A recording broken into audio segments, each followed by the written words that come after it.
What happens when you combine Halloween horror, legendary shredders, and one of Alice Cooper's most iconic songs? You get Feed My Frankenstein, and just in time for spooky season and Guillermo del Toro's new Frankenstein film. So we're breaking down every rhythm part of this rock masterpiece. Stick around because this lesson has everything from monster riffs to groovy 16th note rhythms. Make our dreams come true. Doing it our way. Hey, wait a minute! What are we doing? Yeah, we got backstage passes for Alice Cooper.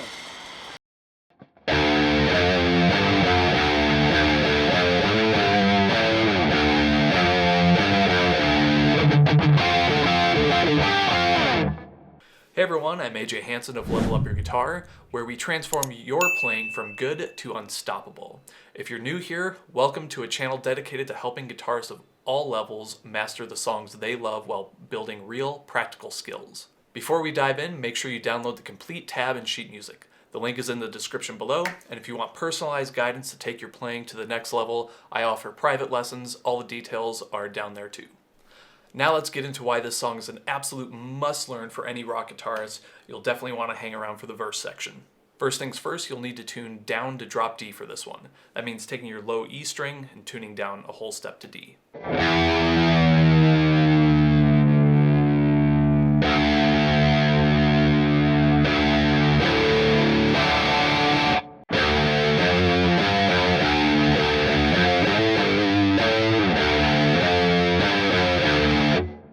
So let's break down the first three measures.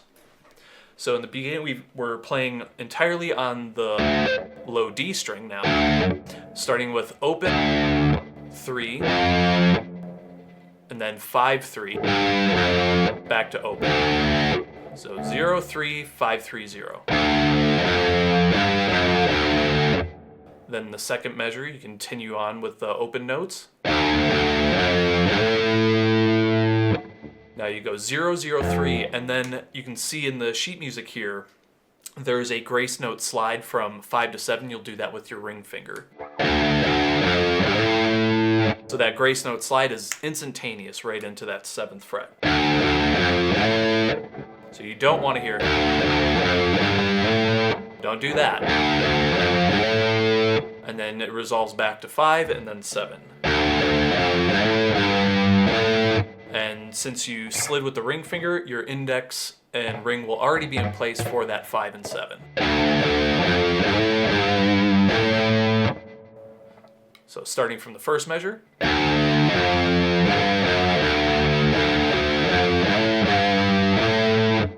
Then the third measure is the same as the first. So 0, 3, 5, 3, 0. And throughout all this part, you can downpick everything. You don't have to worry about any alternate picking yet. But that's coming up here in the fourth measure. So let me demonstrate the fourth measure first.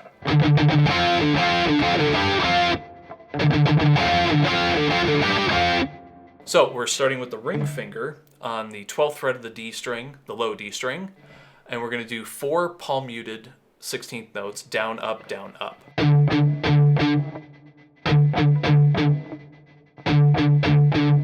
And then from there, your index finger is already hovering over the 10th fret on the D and the G strings. And you'll hit that with a down pick. So down, up, down, up, down.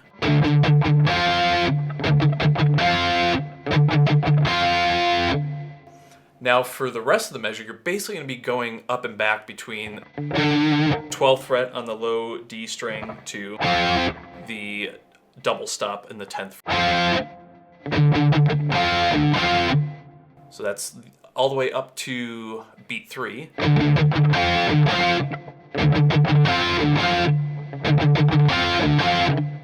then you're going to do it again.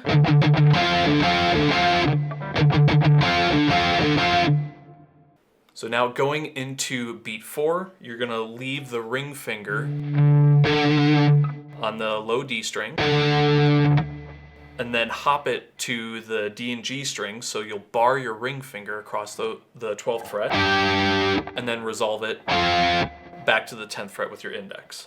And it goes by quick. You can downpick all of that. So I'll play the entire fourth measure slowly.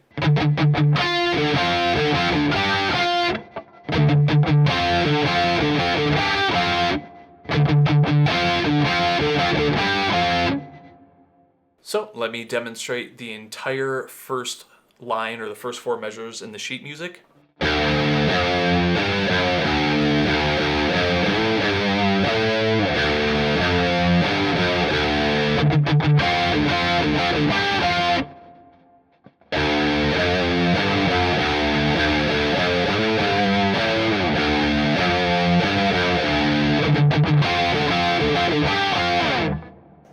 So it'll repeat that, and on the second repeat, it will take the second ending, which is virtually identical except for beat 4, where you'll play your 16th notes at the beginning, and then right here on beat 4, you'll use the ring finger to cover the low D, A, and higher D string, and then you just slide it down.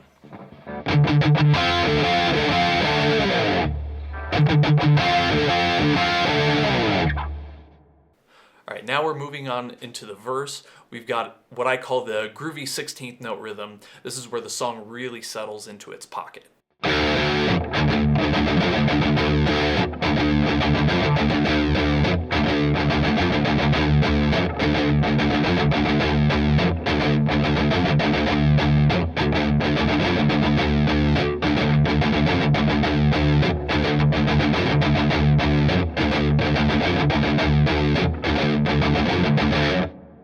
So starting in on that rhythm slash verse section, we've got all palm muting starting on that low D string, and then beat 2, you can just put a couple of your fingers on that low D string and mute it. So that note there, and looking forward a little bit, the 3 that lands on beat 4, those are your snare hits in the drum groove.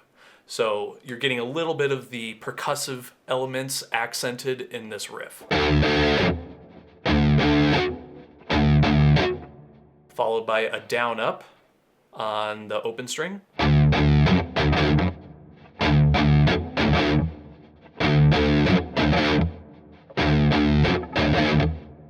And then you've got a tie into beat 3, and then we're going to start the rest of this starting on an up pick and then continuing the alternate picking.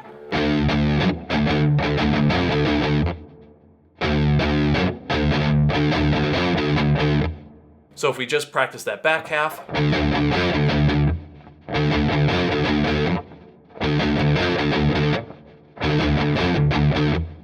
and then linking it all together.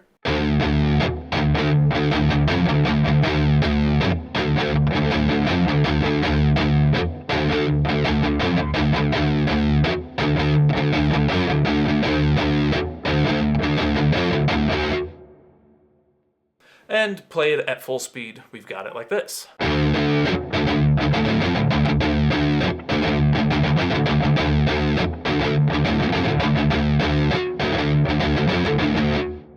So that gets you through the first 2 measures of the rhythm section labeled in the sheet music, and we're going to reuse that in the verse. So you can see there's 4 measures of that with the repeat, so you'll generally be playing this part, this riff 8 times in a row to get through the verse.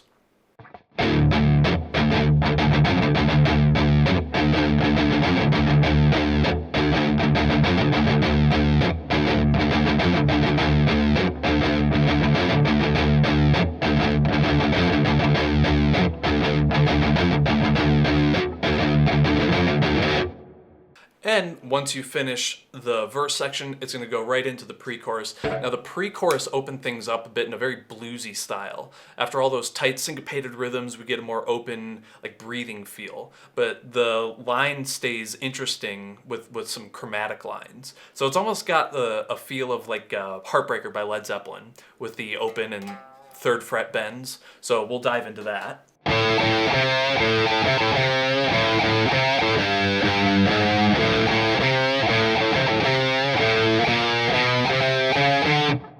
Alright, so we start on the A string now.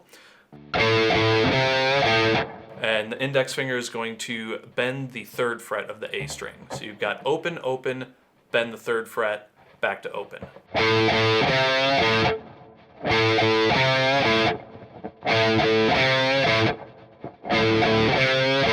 And that last one is tied in to the next beat, and then you'll go 0 3 0 3 with an,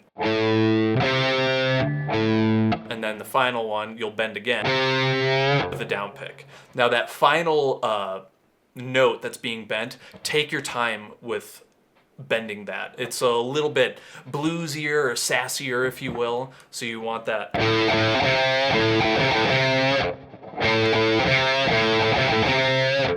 So you can hear the first one versus the last one. They're stretching that bend out. And then going into the second measure, it starts the same. But now we've got a little bit of chromaticism here. So you've got 0 0 3 0. But you're gonna go in back to the low D string. I like using an up pick here on the 5th fret with the ring finger.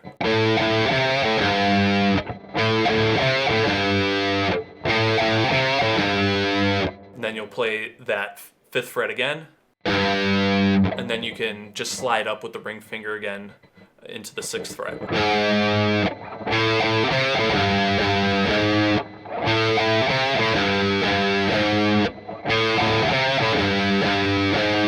So playing the first 2 measures of the pre-chorus sounds like this.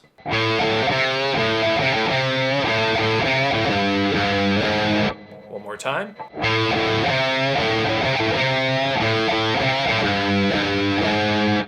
Then the 3rd measure is the same as the 1st measure. And now the 4th measure has all the chromatic goodness. So you've got... And what I recommend here, you saw me do, it's going to go 0, 1, 2, 3, and you can just climb that index finger all the way up. And when you get to that 3, I would recommend, because of the rhythm, go up on the first 3 and down on the second.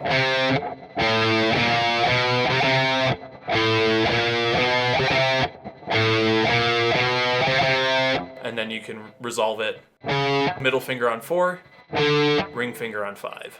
So in total, play it a little bit slower.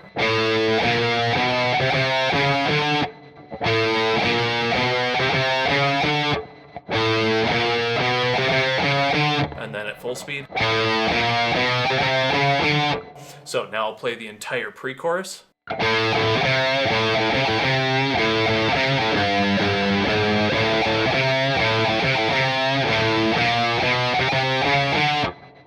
So let me play the pre-chorus a couple times. I'll start slow and then do a fast take.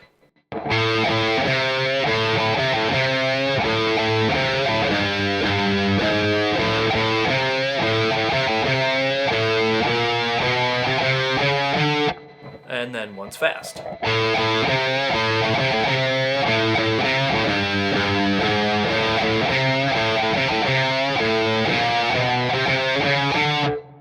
So there's the pre-chorus. Now I would really recommend taking your time with the pre-chorus, because when we go up next into the solo section, we're gonna play the exact same thing, but it's modulated into some different keys, but it's doing the same thing. So without further ado, let's jump into the solo section. So now we're just playing the pre-chorus section, but now we're fretting everything. So we don't have that luxury of using the open strings, so we're starting on the low D string at the 5th fret, and I recommend using the pinky for the 8th fret.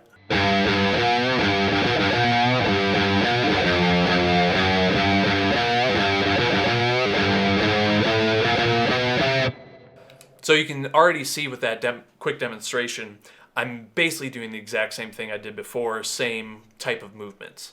So let me break down the first measure. So we're going 5th fret twice, then pinky does a quarter step bend, back to index on the 5th.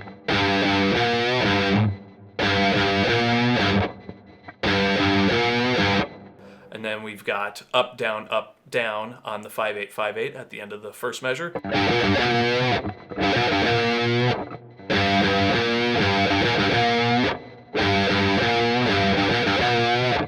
So we've got the same thing. And then you can drop the index finger down to the 3rd fret. And here, I think I play it a little different every time. Sometimes I just use my index on the 2 3s and then middle on the 4, and then I reposition, or occasionally I'll just climb up with my index finger. Either's fine, don't worry about it.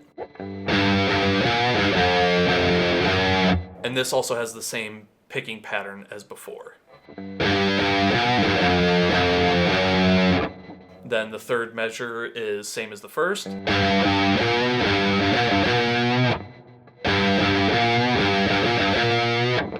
So again, just index and pinky. And the 4th measure, again, is just a chromatic line, and I would recommend just going from 5, 6, 7, and 8 entirely with your index finger. And remember, it's all down picking. Until you get to the 2 8s, you can go up, down. And then resolve middle finger on 9, ring finger on 10.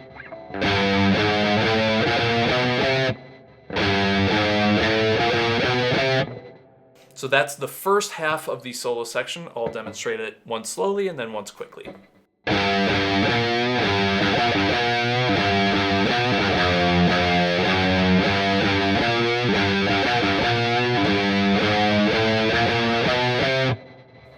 And once quickly.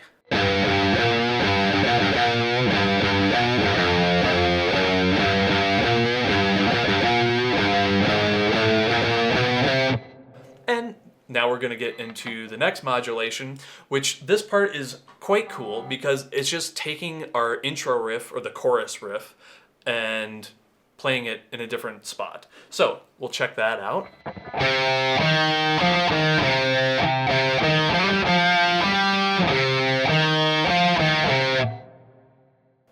So the other thing that's worth noting that you can see on the sheet music, we've got the first 3 measures, which is just the simple single note stuff, and where we would normally expect that 16th note groovy syncopated thing is just rest, because that's where I think the lyrics say he's just a psycho, or there's a big drum fill. So there's 2 endings. We'll repeat this part. First one's short, just a single measure 4-beat rest, and the second one is twice as long.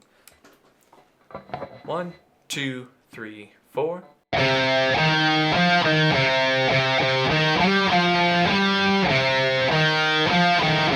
1, 2, 3, 4.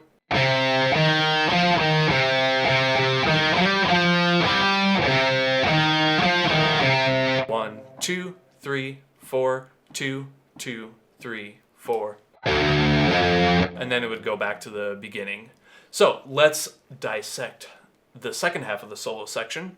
So ring finger on the A string 3rd fret, which leaves your index finger hovering over the D string 1st fret. Then ring finger again on the D string, then back down to the 1st fret, and then it returns back to the C note on the A string, 3rd fret.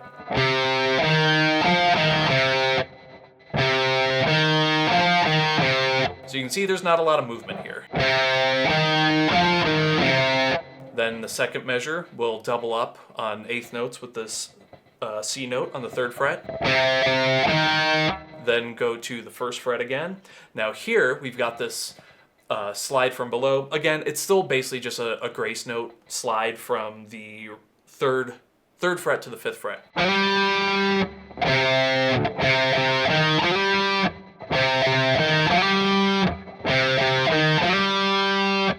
And then once you finish that, return back to the 3rd fret with the index finger, and then bring that ring finger back to the 5th fret on the D string.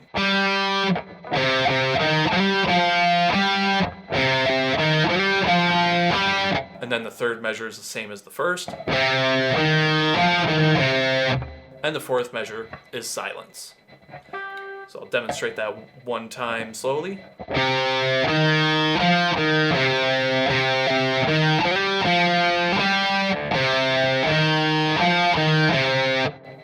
Two, three, four.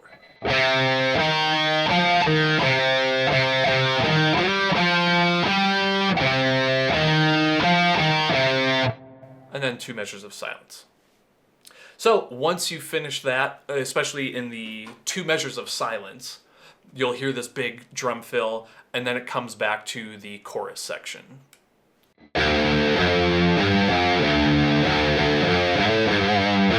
And actually that gets us to the outro of the song. Now the outro is interesting because it's kind of this choose your own adventure sort of thing.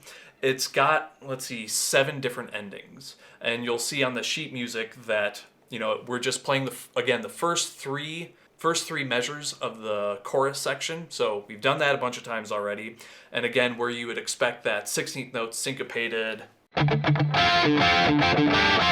Does do that occasionally, but there's different endings. So we'll go over that.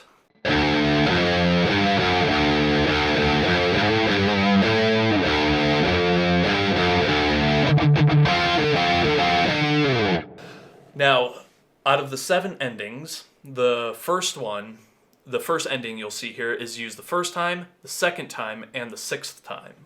So again, it's just doing the same thing as at the very beginning. But this time you end on just the ring finger playing the low D string on the 12th fret for a quarter note, and you just slide it down.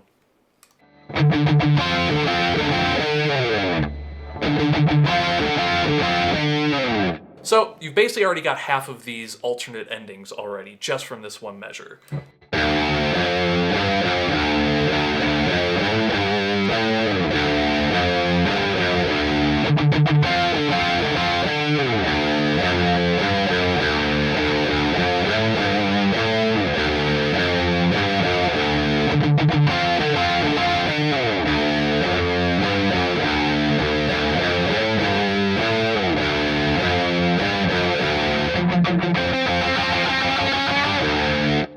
So I'll pause there. Now we hit the 3rd ending. So in here, what I hear, side note, I did transcribe this from scratch. I looked at some sheet music online. I didn't like any of them. So I went through this. Now, another interesting thing that I probably should have mentioned at the very beginning, I went on, one of the AIs, I think I used Grok, but I said, tell me some interesting facts about this song. And apparently, this song was the first time Steve Vai and Joe Satriani recorded together. I was not aware of that. You can fact check me on that, but I didn't realize they played on this one. I thought that was super cool. So hence why we're not covering any of the solo section. We're just doing rhythm stuff. But it's kind of here because now the texture of the arrangement of the song is really building before it fades out. So in this section, I'm hearing this muted F note on the D string 3rd fret. So you could start with just playing straight 16th notes, 1E and a 2E and a 3E and a 4E and a... But what I heard, and it could have been split across 2 guitar parts, it was tricky to hear, but what I hear is...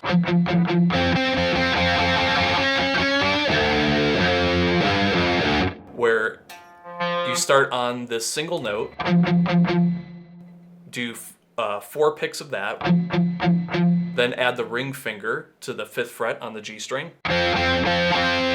do another 4 picks of that, down, up, and then by beat 3, you can start bending this.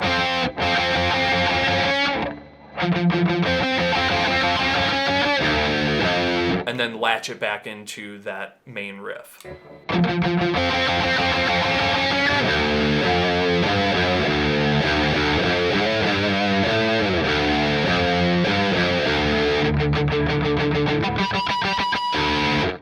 Now there was the 4th ending, so again we started with the main riff, and then on the 4th ending, I was hearing, again, 16th notes on the D string, just open.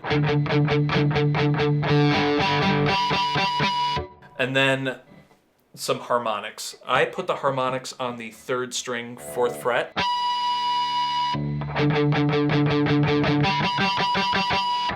So again, we've got these D notes. We're going 1E and a 2E and a 3.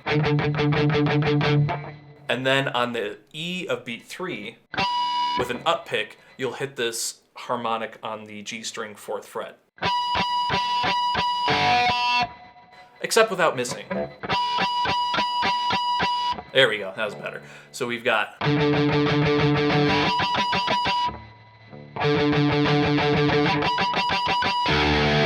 And then as soon as you play that last 16th note, harmonic, right back into the riff.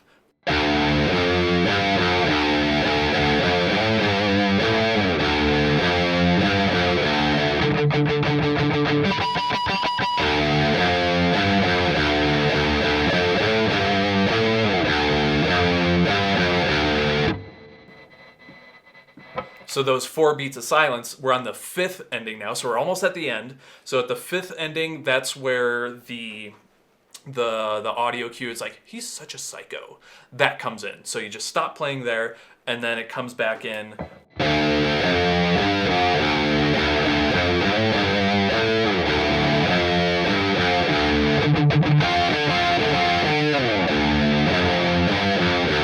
So that was the 6th ending, going back to the one we used the first 2 times, and then the 7th one, we'll use the same one as we did in the 3rd ending.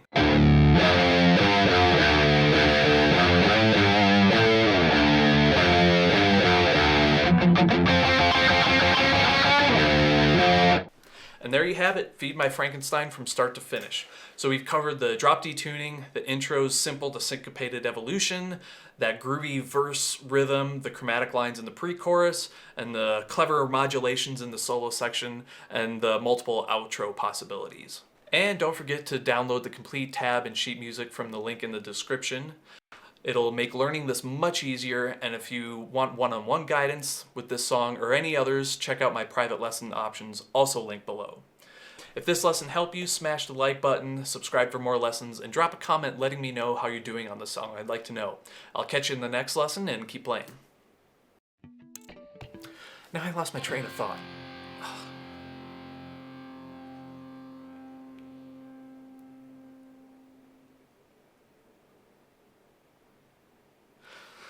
Jump cut it.